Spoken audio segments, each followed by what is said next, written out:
people could come in. Come on over, fellas. We had a big meeting with a lot of people, a lot of talent from Israel and from the U.S. And I think we came to a lot of conclusion and conclusions. And there's very little difference in what we're looking at and where we want to be, where we want to go. And so I just want to thank you for spending time. I know you're going to be over here for a couple of days, and maybe we'll be surprising us on New Year's Eve. That'll be fine. Oh, thank you. And it's wonderful seeing you and Sarah and your whole group. Very talented group. We've done very good work together, and it'll continue. So thank you very much, baby. Thank you. Thank you very much. Thank you, Mr. President. Thank you. I have to say that in addition to what I said, that we've never had a friend, even close, a friend, as President Trump in the White House.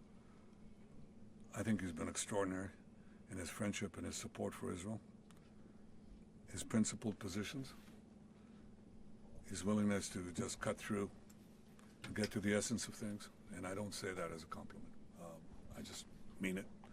People have heard me say that behind your back, Mr. President, many times. But I want to say something else. I think we have a partnership, if I can quote you, second to none. I think it's allowed us to do enormous things. You know, people said there was a different conception at one time, which means that America can advance its interest in the Middle East if it opens a lot of daylight between it and Israel. And President Trump has done the exact opposite. He's achieved remarkable things in the Middle East because we work together. We talk about our ideas. Sometimes we have different ideas, but we work it out. And most of the time we see eye to eye. But it's been a remarkable experience, and this was a very, very productive meeting. And may I say, a very good lunch. Thank you. Thank you for your friendship. Thank you very much, baby. And thank you for your support. It's meant from the heart. Thank you. You know, as I said outside, he's been a wartime prime minister, and we were, well, I guess I could say I was a wartime president in more places than just Israel, if you think about it. But Israel was a big factor, and we're with you, and we'll continue to be with you. And a lot of good things are happening in the Middle East. We have peace in the Middle East, and we're going to try and keep it that way. I think we will be very successful in keeping it that way. And you've been a great friend, and I've been a great friend to you and to Israel. And it's been my honor. And the award that I was given was really surprising and very much appreciated. Well, President Trump has broken so many conventions to the surprise of people, and then they figure out, oh, well, maybe, you know, he was right after all. So we decided to break a convention too, or create a new one, and that is to award the Israel Prize, which in almost our 80 years, we've never awarded it to a non-Israeli, and we're going to award it this year to President Trump. This was announced formally over lunch by our Minister of Education, who's responsible for the Israel Prize. It's going to be awarded to President Donald J. Trump for his tremendous contributions to Israel and the Jewish people. I think it's such a fitting thing, and it would honor us, obviously, Mr. President, if you could visit Israel in that occasion on our Independence Day. But I have to say that this reflects the overwhelming sentiment of Israelis across the spectrum. They appreciate what you've done to help Israel and to help our common battle against the terrorists and those who would destroy our civilization. So, again, that's an expression of thanks and appreciation. Thank you, baby, very much. That really is a great honor. Any questions, please? We'll go pretty quickly because pretty much we agree on most of the things, and you would know what most of those things are. Please, go ahead. Thank you, Mr. President. I'd like to know if you and the Prime Minister talked about having Israel pull back its troops before Hamas fully disarms. I know that's been an issue. Did you push for that today? Well, we talked about Hamas, and we talked about disarmament. And they're going to be given a very short period of time to disarm. And we'll see how that works out. Steve Witkoff and Jared Kushner will be in charge of that from our side. But if they don't disarm, as they agreed to do, they agreed to it, and then they'll be held to pay for them. And we don't want that. We're not looking for that. But they have to disarm within a fairly short period of time. Was Israel withdrawing its forces? Well, that's a separate subject. We'll talk about that. Mr. President?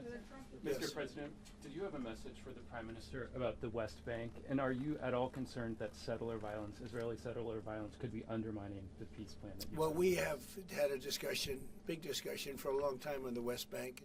And I wouldn't say we agree on the West Bank 100%, but we'll come to a conclusion on the West Bank. If I could ask, what is the disagreement? Well, I don't want to do that. It'll be announced at an appropriate time. But he will do the right thing. I know that. I know him very well. He will do the right thing. Yes? There is a growing fear of a confrontation between Israel and Turkey. How are you going to ease this tension given the fact that President Erdogan calls Mr. Netanyahu Hitler and compares Israel to the Nazis? Well, I know President Erdogan very well. And as you all know, he's a very good friend of mine.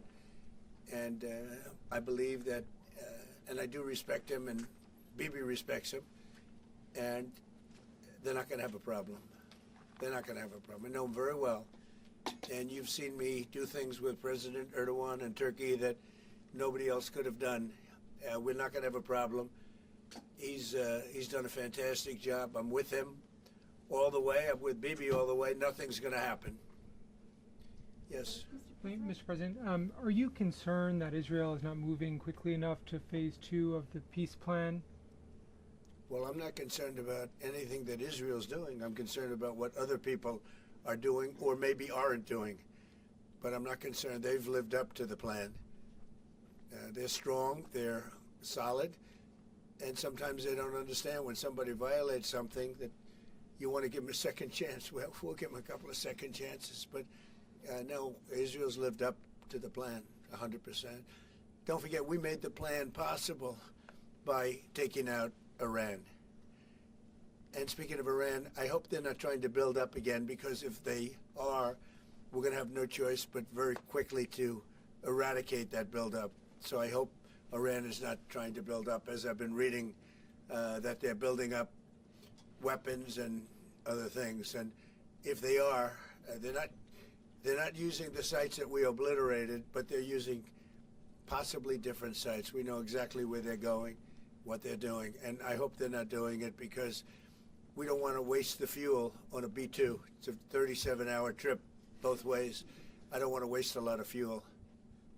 Okay? Mr. President Trump, just after your last remarks regarding the pardon request of Prime Minister Netanyahu, Herzog office told us that you have not talked after the official request of Prime Minister Netanyahu pardon.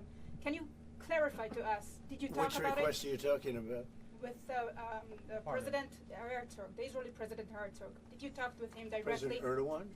Herzog. The Israeli So President you're talking Herzog. about pardon? Yeah. Oh, well, you got to say that. No, I think he's going to be in great shape. He's a wartime prime minister at the highest level. He's achieved tremendous success. And I'll say it, if you had 8 out of 10 prime ministers in his position right now, or before right now, maybe, you wouldn't have Israel any longer. Israel would not exist. I'd say two of them would, and 8 of them wouldn't. Those are not good odds. You needed a very special man to really carry through and really help Israel through this horrible jam. These are major factions, and it started with our negotiation with Iran. I think it probably started with Soleimani. That was really where you mentioned that today, which started with Soleimani. Bad guy, doing bad things, hurting a lot of people, killing American soldiers and other soldiers. But it started right there, would probably be the starting point. And then from that point forward, but you have a wartime prime minister at the highest level. There could be other wartime prime ministers, but they'd lose. He won. And I think the people of Israel appreciate it. I think a lot of the people in the world appreciate it, actually. And because of that victory, we were able to get peace in the Middle East. If you had a different kind of a personality, if you had a weak person or a stupid person, and there are plenty of both of them, you would not have had success, and you might not have Israel. And you report for Israel. I know you're very proud of it, and you do a great job. You might not have a job because there might not be an Israel right now if you had a different prime minister. That's a big statement, but to me it's a very simple statement to make. I'm looking at Pete Hegseth, and he's sort of nodding. If they don't have a strong prime minister, Pete, you might not have Israel today. I think he'll go down in the record books. And, you know, I was a big help. I'll be honest with you, big help. Somebody said in the room, if you don't have Trump, you needed a proper combination of everything. And if you didn't have that combination, which they had, you would not have an existing Israel right now. And the people of Israel know it. That's why they like me, and it's why they actually like him. He's got a little bit of a love-hate more than I do over there. But you know what? Even the haters have a lot of respect for him. There's a lot of jealousy about him. A lot of jealousy. Jealousy is a bad word. But I believe you would not have Israel right now. So it's a big deal. Yeah, please. Mr. President, a recent poll showed that as half of Gazans would be willing to leave the Gaza Strip if afforded the opportunity to do so. Back in February, you said that all Gazans should be I heard that number today. Half of Gaza would leave. I've always said it. I said if they were given the opportunity to live in a better climate, they would move. They're there because they sort of have to be. I think it would be a great opportunity. But let's see if that opportunity presents itself. But we're helping the people of Gaza a lot. So is Israel, by the way. So we'll see what happens. But I saw that there was a poll. It was actually more than half the people would leave if they were given the opportunity. And I've been saying that for a long time. To me, it was common sense. So it's interesting. Why wouldn't countries accept them? Look, let's not talk about it because we don't want the controversy. Right now, we're helping Gaza. But if they were given the opportunity, I think even higher than that, the group that did the poll is usually, I call them negative pollsters. You have a lot of them. And yet, this poll was, I think, very accurate, other than it would be more than half the people, if given the opportunity. But they haven't been given that opportunity. So we'll see what happens. Mr. President, did you reach a point of understanding regarding Syria? We do have an understanding regarding Syria. Now, with Syria, you know, your new president, I respect him. He's a very strong guy, and that's what you need in Syria. You can't put a choir boy. You can't put somebody that's a perfect person. Everything's nice, no problems in life. You have the opposite there. He's a strong guy. We get along with him great. I can't ask for any more. He's been with us all the way. We had that mishap with ISIS, and he was with us all the way. He was fighting us. You know, he was fighting them. So I hope Israel. I'm sure that Israel and him will get along. I will try and make it so that they do get along. Mr. I think President. they will. Bibi, do you have anything to say about that? Yeah, well, our interest is to have a peaceful border with Syria. Our interest is to have, and we openly say it, we want to make sure that the border area right next to our border is safe. We don't have terrorists, we don't have attacks, and we also want to secure our Druze friends. And by the way, I think not only the Druze, but other minorities, especially the Christians, should be protected as well in Syria and throughout the Middle East and in Nigeria. In your efforts, we back completely, because Christian communities are beleaguered around the world, and especially in the Middle East, but in parts of Africa too. And we stand for the same thing. And don't forget, it was President Erdogan that helped very much get rid of a very bad ruler of Syria. That was President Erdogan. And he never wanted the credit for it, but he really gets a lot of credit. Bibi agrees with that. I agree with. I mean, I know it. And President Erdogan should get a lot of good credit for what he did. He got rid of some very bad people. And, you know, they've been wanting to do that for 1,000 years with different names, but for 1,000 years in Syria. President Erdogan did it, and we give him a lot of credit. I give him a lot of credit. But I think it's going to work out well between Syria and Israel. Mr. President, Yeah, go ahead, please. The Lebanese government, so what we saw is not meeting the terms of the ceasefire agreement, has failed to disarm Hezbollah actually. In your view, should Israel strike the terrorist organization again? Well, we're going to see about that. We'll see about it. The Lebanese government is at a little bit of a disadvantage, if you think of it, with Hezbollah. But Hezbollah has been behaving badly, so we'll see what happens. Mr. President, on China. How close are we to another operation of Israel in Iran? You said before the meeting with Netanyahu that you are in support of Israel if the ballistic missile project will take on, and also the nuclear weapon. But after the meeting, after what you know from the intelligence, how close are we to another war with Iran? Well, I don't want to say that, but Iran may be behaving badly. It hasn't been confirmed, but if it's confirmed, look, they know the consequences. You know, consequences will be very powerful, maybe more powerful than the last time. Yeah. And Iran should have made a deal the last time. I gave them the option. I said, you can make a deal. Do it. I told them, do it.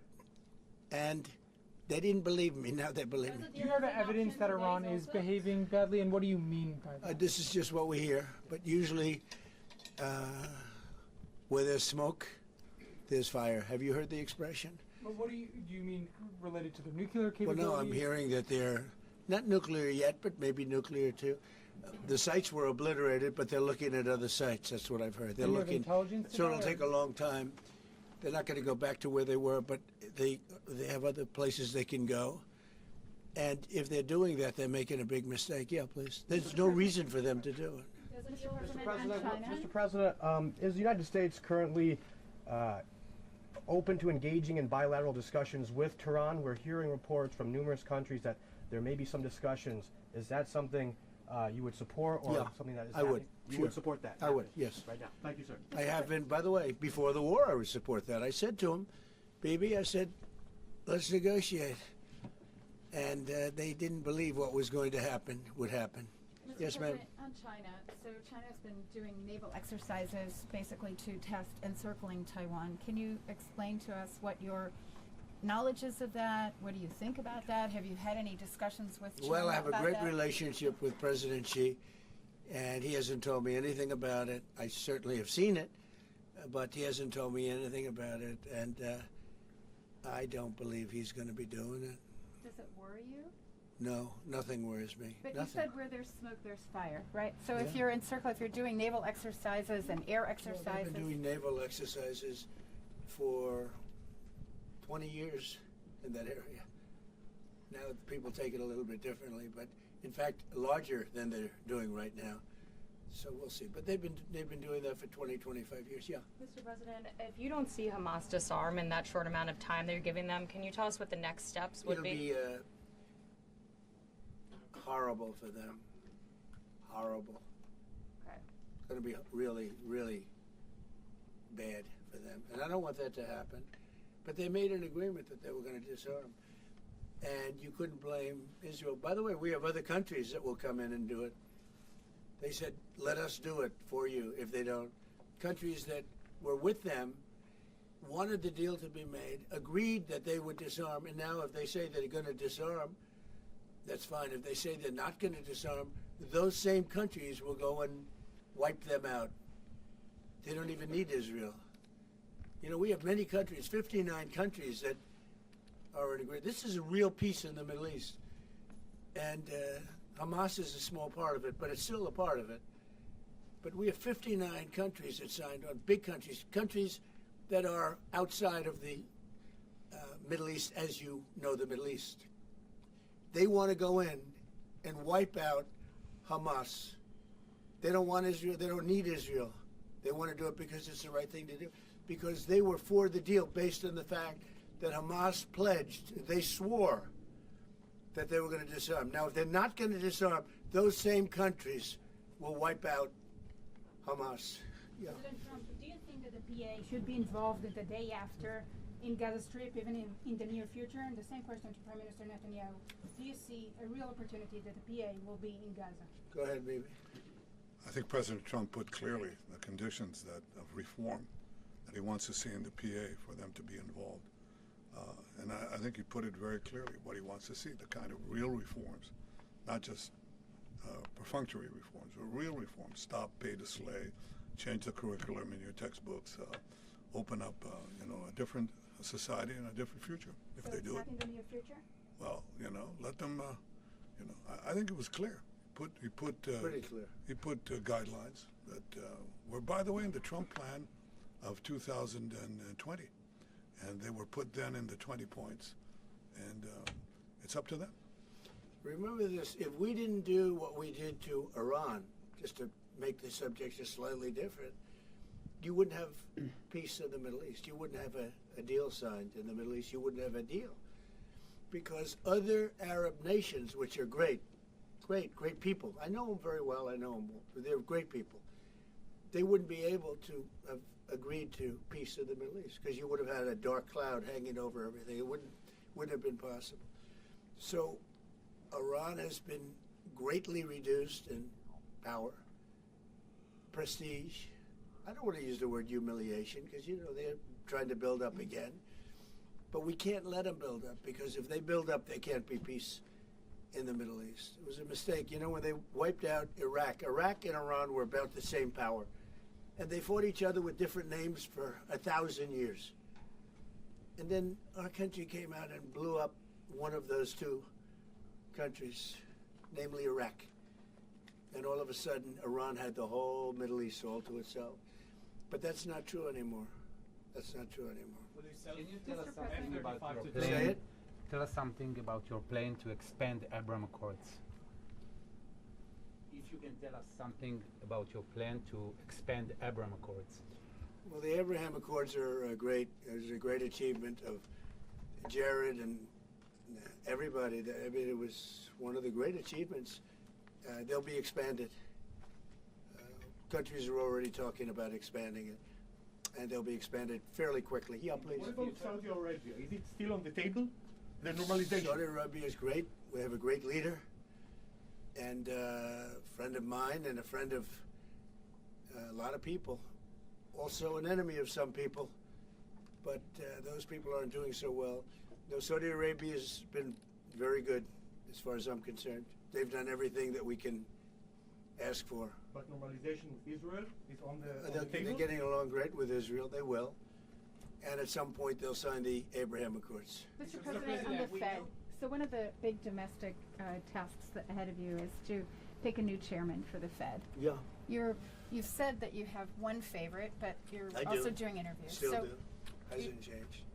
Yeah, I'll announce them at the right time. There's plenty of time. Are you? Is But there in the any meantime, chance? we're doing numbers that nobody's ever seen. We have $18 trillion coming in. We had a 4.3% GDP. They thought it was going to be 2%. And that's despite the Democrat shutdown. Had the shutdown not occurred, we would have had an extra 1.25. Think of that.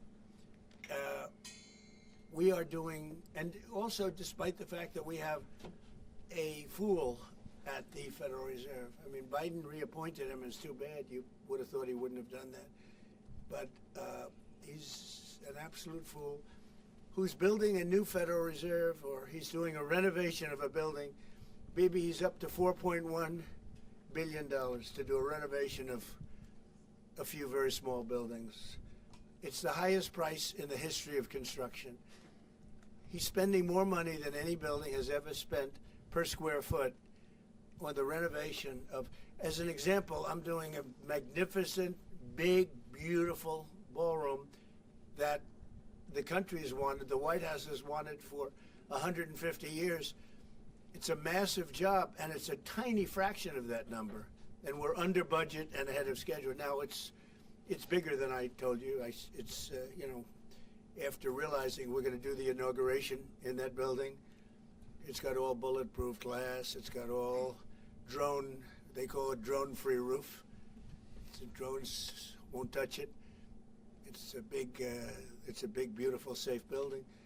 But it's a big project. For a tiny fraction of that, we're under budget and ahead of schedule. And they've wanted it for 150 years. Think of it, the Federal Reserve building, 2 buildings there, they don't know what they're doing. They're way over budget. I mean, this was built during the Biden administration, and I rode by it the other day, and it's headed by the head of the Federal Reserve, too late, too late, Powell.